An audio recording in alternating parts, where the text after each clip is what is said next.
È stato fatto un tentato a rapina ai danni di un signore che ha ceduto un preliminare nei nostri confronti di un immobile a Venezia. L'immobile in questione è un cantiere, un capannone che dovrà diventare un albergo a Venezia. L'acquirente, un veneziano di 64 anni, ha firmato la proroga del preliminare con quest'uomo con cui siamo riusciti a parlare.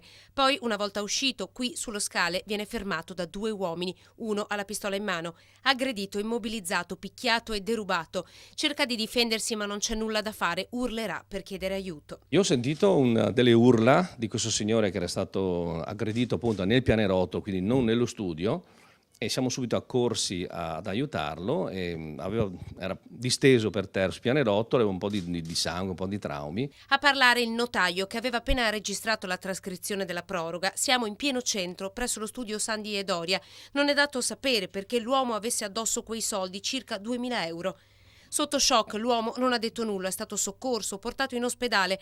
La polizia ora sta indagando sull'accaduto. Succede a pochi chilometri da via Piave, ora osservato speciale, è Corso del Popolo, il biscione che porta dritto al cuore della città. Ho chiamato subito l'amministratore di condominio, il quale ha già deliberato di mettere queste telecamere. Io ne metterò anche sul pianerottolo perché una questione di sicurezza per i condomini, per i clienti e per gli impiegati è fondamentale.